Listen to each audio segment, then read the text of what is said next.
Coffee? ഓ വേണ്ട, വീട്ടിലിരുന്നിട്ട് ഒരു സ്വസ്ഥതയില്ല. നാട്ടിൽ നിന്ന് അമ്മച്ചി വന്ന കാര്യം ഞാൻ നിന്നോട് പറഞ്ഞില്ലായിരുന്നു? പറഞ്ഞിരുന്നു. എന്തു പറ്റി? അമ്മച്ചി നീതും തമ്മിൽ വീണ്ടും പ്രശ്നമായോ? ഏയ്, ഇതൊന്നുമല്ല, നമ്മുടെ കാര്യം തന്നെ. ഇവിടെ വന്ന് നിങ്ങളുടെ ഫാമിലിയിൽ സംഭവിച്ച ട്രാജഡിയൊക്കെ കേട്ട് കഴിഞ്ഞപ്പോൾ അമ്മച്ചിക്ക് ഒരേ നിർബന്ധം. ഒന്ന് അത്തറ്റം വരെ പോയി ഉണ്ണിയെ ശേത ഉടനെ കാണണമെന്നും അവരുടെ ദുഃഖത്തിൽ പങ്കുചേരണമെന്നൊക്കെ. ഉമ്മ എന്ന് പറയേണ്ടടുത്ത് ഒലക്കാന്ന് പറയുന്ന അമ്മച്ചിയുടെ പ്രകൃതം അറിയാവുന്നതുകൊണ്ട് ഞാനതൊട്ടും പ്രോത്സാഹിപ്പിച്ചില്ല.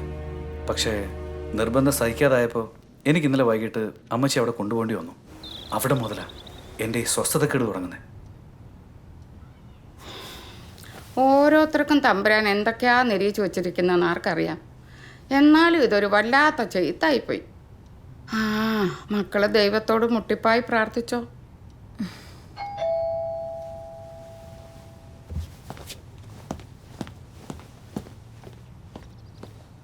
മോള് നോക്കിക്കോ, ഇത് ചെയ്ത കഴിവറട മക്കള് കോണം പിടിക്കുകയല്ല.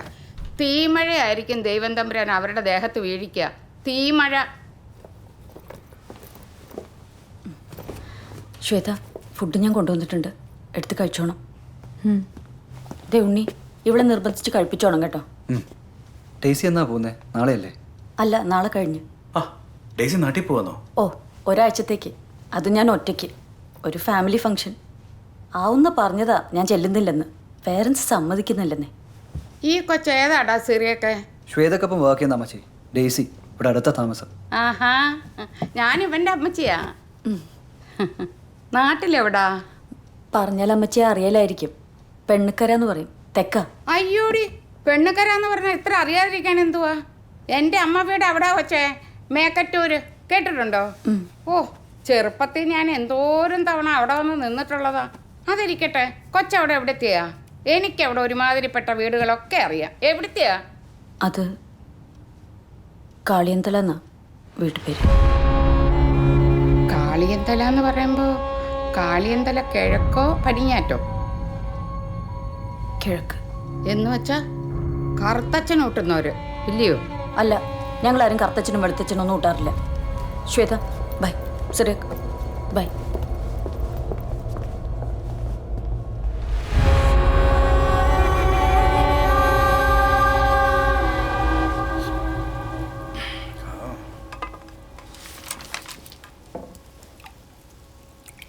അമ്മച്ചി ഒരെണ്ണം അടിക്കുന്നോ?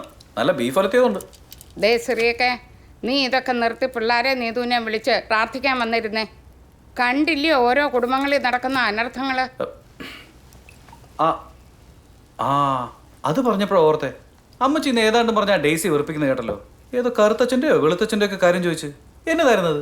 ഓ അതോ, എടാ അവള് കാളിയന്തല കിഴക്കേലെയാ കറുത്തച്ഛൻ ഊട്ടുന്നവര്. എന്ന് വെച്ചാൽ സംഗതി പഴയ കുടുംബക്കാരും ക്രിസ്ത്യാനികളും ഒക്കെ തന്നെയാ. പുറമേന്ന് നോക്കുമ്പോൾ മിശിഹായോടും തിരുസഭയോടും ഒക്കെ വിധേയപ്പെട്ട് ജീവിക്കുന്നവര്. എല്ലാ ആഴ്ചയിലും മുടങ്ങാതെ പള്ളി വരും, ഒക്കത്തിൽ സംബന്ധിക്കും. പള്ളിക്കും പട്ടക്കാർക്കും വേണ്ടതെല്ലാം വാരിക്കോരി കൊടുക്കുകയും ചെയ്യും.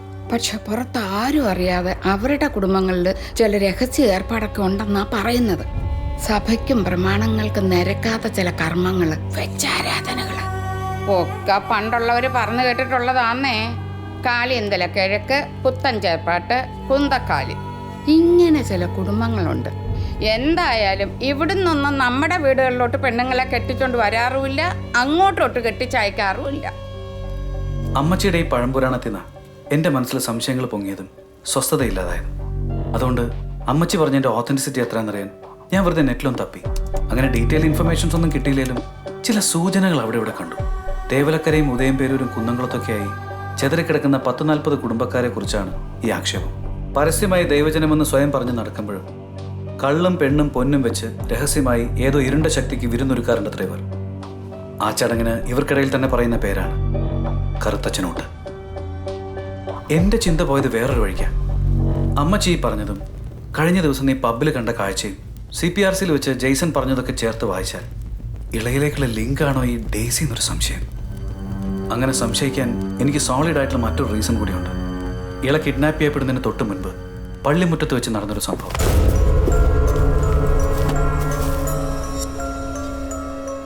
അറ്റ് ഗാർഡൻ സെന്റർ നായിക്കൂടെ ഡെയ്സി ടൈപ്പ് ചെയ്തുകൊണ്ടിരുന്ന ടെക്സ്റ്റിന്റെ പൂർണ്ണ രൂപം എന്ന് വെച്ചാൽ പള്ളിയിൽ നിന്നും നേരെ ഉണ്ണിയും മറ്റും പോയ ഹൈപ്പർ മാർക്കറ്റ്. സംഭവം നടന്ന സ്ഥലം. അല്ല, ഇതൊക്കെ എൻ്റെ വെറും സംശയങ്ങൾ മാത്രമാണ് കേട്ടോ.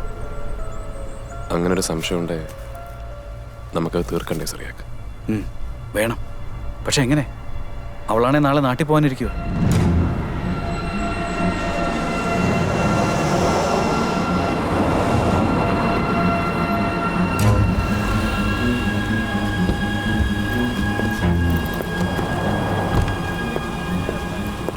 അപ്പൊ ശരി. ചെക്ക് ഇൻ ചെയ്യുന്നവരെ ഞാൻ വെയിറ്റ് ചെയ്യണോ? ഏയ് വേണ്ട, ഡ്യൂട്ടി ഉള്ളതല്ലേ. ഫിലിപ്പ് കിട്ടോ? എങ്കിൽ ശരി, take care. Bye. Bye by.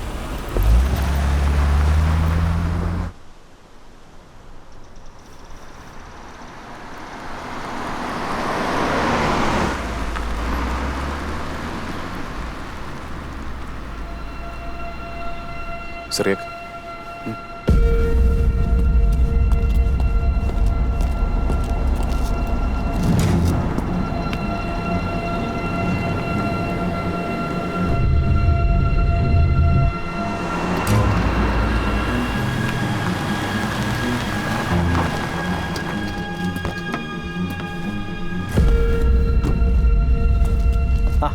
എന്താ ശരിയൊക്കെ? എന്ത് പറ്റി?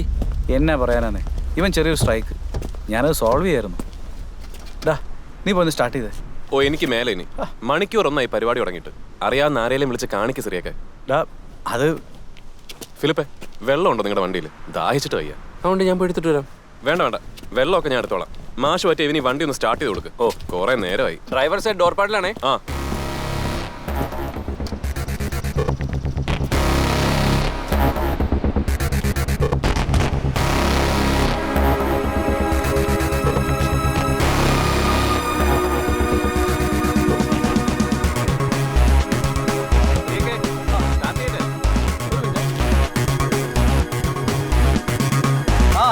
ഒന്ന് ട്രൈ ചെയ്തേ.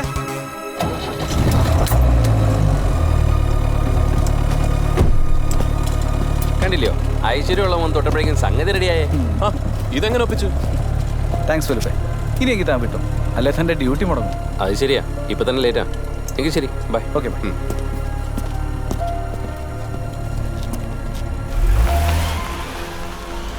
വണ്ടിയുടെ 30 മീറ്റർ ചുറ്റളവിൽ മാത്രമേ ആ മൊബൈൽ ഫോൺ ജാമർ എഫക്റ്റീവ് ആകൂ. അതുകൊണ്ട് അയാൾ ഓഫീസിലെത്തുന്നതിന് മുമ്പ് നമ്മൾ പ്ലാൻ ചെയ്ത പോലെയൊക്കെ നടന്നിരിക്കണം. നീ പെട്ടെന്ന് വിട്ടോ, ബാക്കി ഞാൻ ഏറ്റു.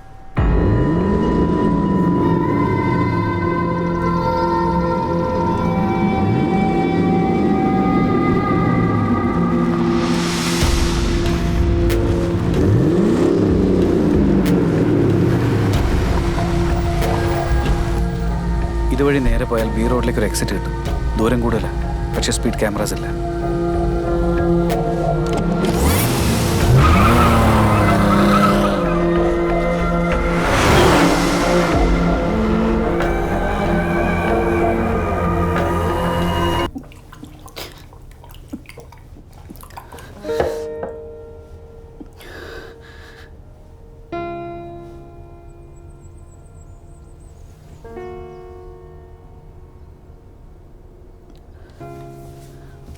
ഒരുമിച്ച് ജോലി ചെയ്യുന്നവർ തമ്മിൽ ഈഗോയും മറ്റു പിണക്കങ്ങളും സാധാരണ. പക്ഷെ ഞാനും ശ്വേതയും തമ്മിൽ ഒരിക്കൽ പോലും അങ്ങനെയൊന്നും ഉണ്ടായിട്ടില്ല. അവൾ എനിക്ക് എന്റെ സ്വന്തം അനിയത്തെ പോലെയായിരുന്നു.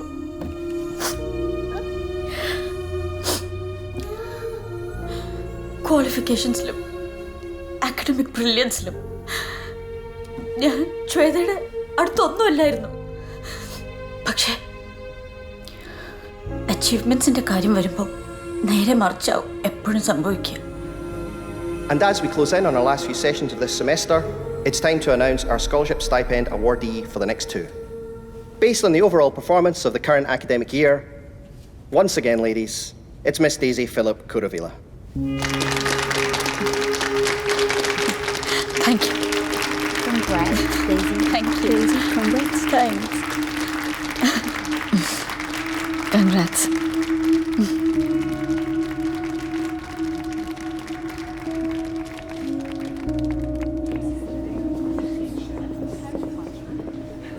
ശ്വേത, എനിക്കറിയാം പെർഫോമൻസ് വെച്ച് നോക്കുമ്പോൾ ശരിക്കും നീയാ ഇത് ഡിസേർവ് ചെയ്യുന്നത്. പക്ഷേ അതൊന്നും നോക്കിയിട്ട് കാര്യമില്ല Daisy. But to be honest, ഈ സ്റ്റൈപ്പനെ ഞാൻ വളരെയധികം ആഗ്രഹിച്ചിരുന്നു. മറ്റൊന്നും കൊണ്ടല്ല, ഉണ്ണിയുടെ ജോലി പോയിരിക്കുക, അറിയാലോ. അപ്പോൾ ഈ ഒരു അവസ്ഥയിൽ ഞങ്ങൾക്കിതൊരു വലിയ റിലീഫ് ആവുമായിരുന്നു. ശരിക്കും നീ ഭാഗ്യവതിയാ ഡേസി. നീ ആഗ്രഹിക്കുന്നതൊക്കെ നടക്കുന്നുണ്ട്. ശ്വേത,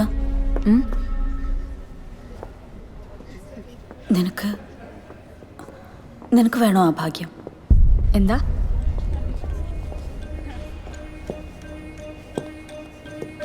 അത് കിട്ടിയാൽ പിന്നെ നിനക്കും നേട്ടങ്ങളെ ഉണ്ടാവും. നീ ആഗ്രഹിക്കുന്ന ഒക്കെ നടക്കും. വേണോ? നീ എന്തൊക്കെയാ ഡേസി പറയുന്നത്? പുറത്താരോടും പറയില്ലെന്ന് നീ എന്നോട് പ്രോമിസ് ചെയ്താൽ ഞാൻ നിന്നൊരിടം വരെ കൊണ്ടുപോകാം.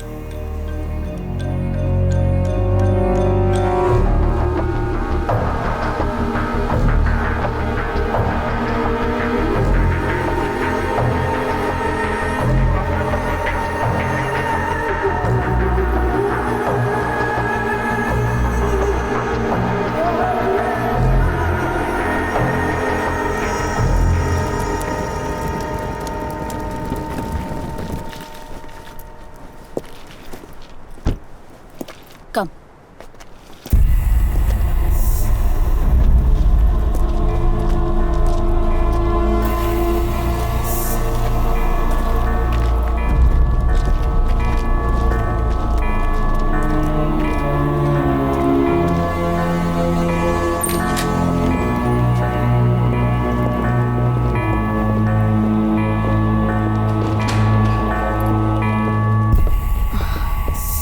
ഡേസി, നമുക്ക് തിരിച്ചു പോവാം. എനിക്കെന്തോ വല്ലാതെ തോന്നുന്നു. നീ എന്തിനാ പേടിക്കുന്നത്? ഇത് നമ്മൾ സാധാരണ ചേർച്ചിൽ പോകുന്ന പോലെ ഉള്ളൂ. വാ.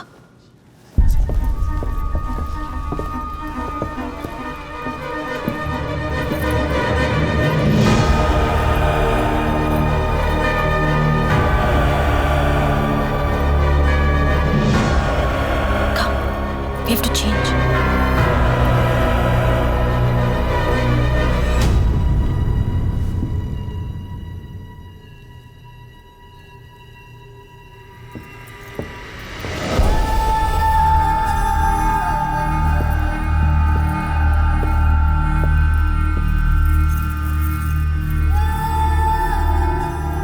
Now you look like one of us.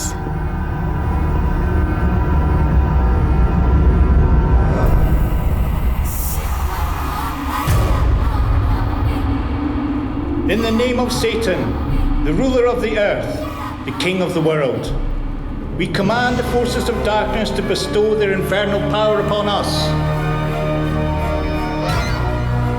Grant us the indulgences of which we speak. By all the gods of the pit, we command that these things of which we speak shall come to pass.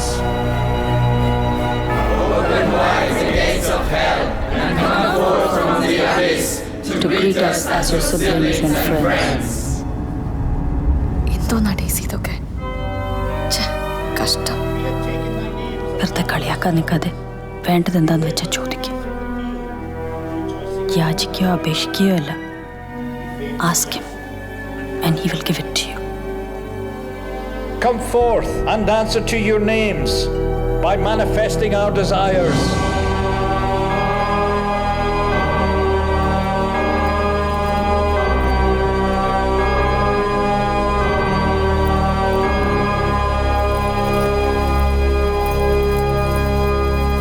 Now pray to him and ask him for your needs.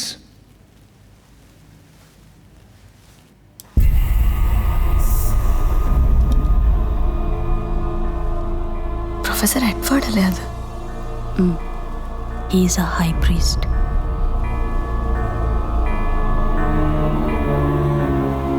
അങ്ങനെ സൊസൈറ്റിയുടെ high പ്രൊഫൈലുള്ള ആളുകളാണ് ഇവിടെ വന്നിരിക്കുന്ന മിക്കവരും. അത് പക്ഷെ പുറത്താരും അറിയില്ലെന്നേ ഉള്ളൂ.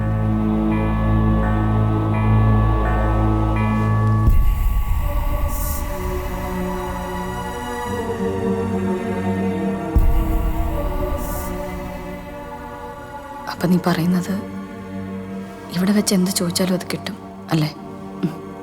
Definitely. എങ്കിൽ എനിക്കൊരു കുഞ്ഞിനെ വേണം. ഞാൻ നൊന്ത് പ്രസവിക്കുന്ന എൻ്റെ കുഞ്ഞിനെ. ചോദിക്കും, യു വിൽ ഗെറ്റ് ഇറ്റ്. ഒരിക്കലും പോസിബിൾ ആകില്ല എന്ന് ഉറപ്പുള്ളത് കൊണ്ടും ഞങ്ങളുടെ വിശ്വാസങ്ങളെ പൊളിക്കാനുള്ള താല്പര്യം കൊണ്ടും ശ്വേത അന്നത് ചോദിച്ചു. എന്നാൽ അവിടുന്ന് തിരിച്ചുള്ള യാത്രയിൽ അവളെന്നോട് വല്ലാതെ ചൂടായി. ഇത്തരം കിറുക്കുകൾക്ക് ഇനി മേലിൽ വിളിച്ചേക്കരുതെന്ന് ഒരു വാർണിംഗും തന്നു. ഞാൻ പിന്നെയും മുടങ്ങാതെ വർഷിപ്പിന് പോകുമായിരുന്നു. പക്ഷെ പ്രൊഫസർ എഡ്വേർഡ് പലവട്ടം നിർബന്ധിച്ചിട്ട് പോലും ഒരിക്കൽ കൂടെ ശ്വേതയെ വിളിക്കാനുള്ള ധൈര്യം എനിക്കില്ലായിരുന്നു. അങ്ങനെ ഇരിക്കെ പിന്നെയും 4-5 മാസങ്ങൾ കൂടെ കഴിഞ്ഞാണ് എന്നെപ്പോലെ ഞെട്ടിച്ചുകൊണ്ട് ശ്വേത യൂണിവേഴ്സിറ്റി ലൈബ്രറിയിൽ വെച്ച് അൺകോൺഷ്യസ് ആവുന്നതും പ്രഗ്നൻ്റ് ആണെന്ന് അറിയുന്നതും ഒക്കെ. അത് ശരിക്കും എനിക്കൊരു പിടിവള്ളിയായിരുന്നു. കിട്ടിയ ഗിഫ്റ്റിന് നേരിട്ട് ചെന്ന് നന്ദി അറിയിക്കണമെന്നും അല്ലെങ്കിൽ അത് വലിയ കുഴപ്പമാവെന്നൊക്കെ പറഞ്ഞ് ഞാൻ അവളെ നിർബന്ധിച്ച് വീണ്ടും അവിടെ കൊണ്ടുപോയി. വിവരം അറിഞ്ഞ് പ്രൊഫസർ എഡ്വേർഡ് ശ്വേതയ്ക്ക് മുന്നിൽ വെച്ചത് ഒരു സ്ട്രേഞ്ച് കണ്ടീഷനാണ്. പിറന്നാളുടൻ കുഞ്ഞിനെ അവർക്ക് സമർപ്പിക്കണമെന്നും അവരുടെ രീതികൾക്കനുസരിച്ച് അതിനെ ബാപ്റ്റൈസ് ചെയ്യണമെന്നൊക്കെ പറഞ്ഞപ്പോൾ സ്വാഭാവികമായും ശ്വേതയ്ക്ക് അത് ഉൾക്കൊള്ളാനായില്ല. അതൊന്നും പറ്റില്ല എന്ന് അവൾ തീർത്തു പറഞ്ഞു.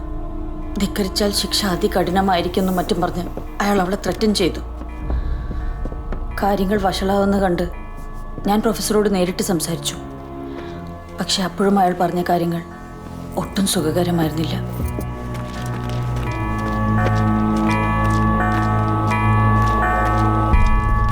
എന്താ ഡേസി, അയാൾ എന്താ നിന്നോട് പറഞ്ഞേ? പറയാം, നീ കയറ്. നീ നിർബന്ധിച്ചുകൊണ്ട് മാത്രമാണ് ഞാനിന്നിവിടെ വന്നത്. ഇവർക്കൊന്നും ഈ ലോകത്തൊന്നും സൃഷ്ടിക്കാൻ കഴിയില്ല ഡേസി, നശിപ്പിക്കാനേ കഴിയൂ. അതാദ്യം മനസ്സിലാക്ക്. നീ പോയില്ലേ? ഞാൻ എത്ര തവണ വിളിച്ചു, നീ എന്താ ഫോൺ എടുക്കാത്തെ?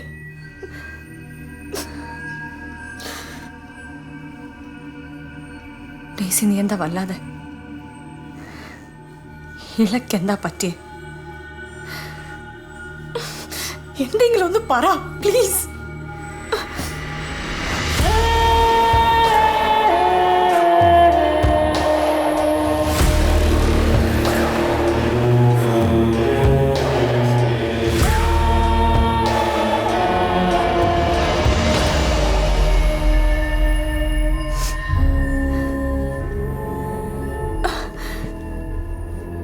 ഇങ്ങനെയൊക്കെ സംഭവിക്കുന്നു ഞാൻ ഒരിക്കലും വിചാരിച്ചതല്ല.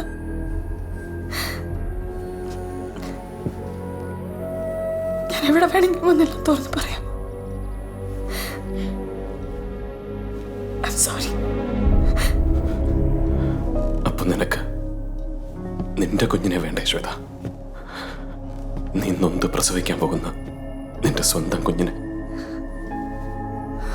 ഇങ്ങനെ ഒരു ക്രൈമിൽ ഡയറക്റ്റായോ അല്ലാതെയോ ഇൻവോൾവ് ആയാലും ഇവിടെ കിട്ടാവുന്ന ശിക്ഷ എന്താണെന്ന് നിനക്കറിയും.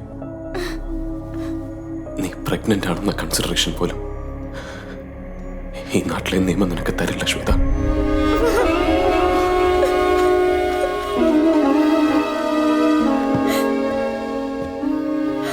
നിന്റെ ഉണ്ണിയുടെയും കുഞ്ഞ് ഇവിടുത്തെ ഏതെങ്കിലും ഒരു ജയിലിലാണോ ജനിച്ചു വീഴേണ്ടത്?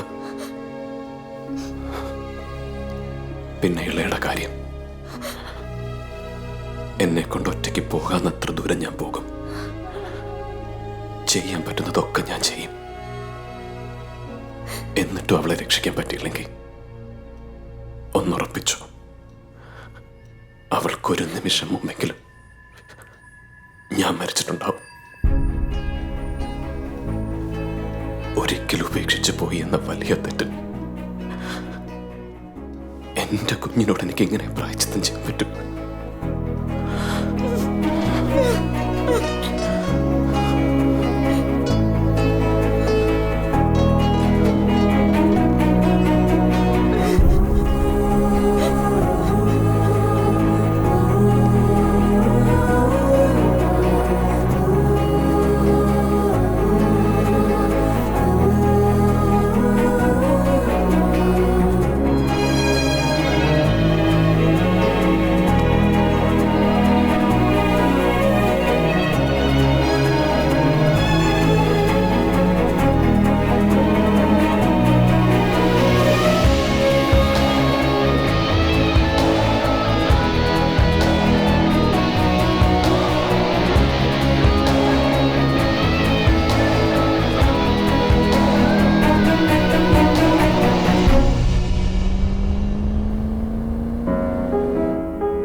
You know who I am, and you know what this is about.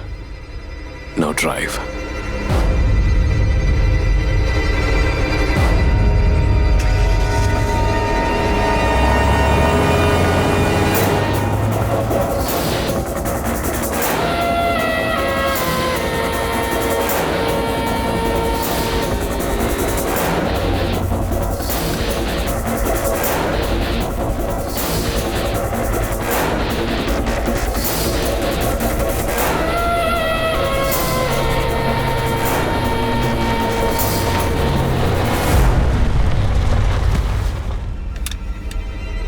I do not recollect having asked you to stop, Edward. You're not going to pull that trigger. I can see that in your face. Two choices. Either you get out of my car, or I leave it with you and walk home.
നീ ഇത് നോക്കി, professor അടക്കം 12 പേർ. ഒരുപക്ഷെ ഇതാവും daisy പറഞ്ഞ 12 worship സെന്റേഴ്സിലെ പ്രീസ്. ഇയാളെ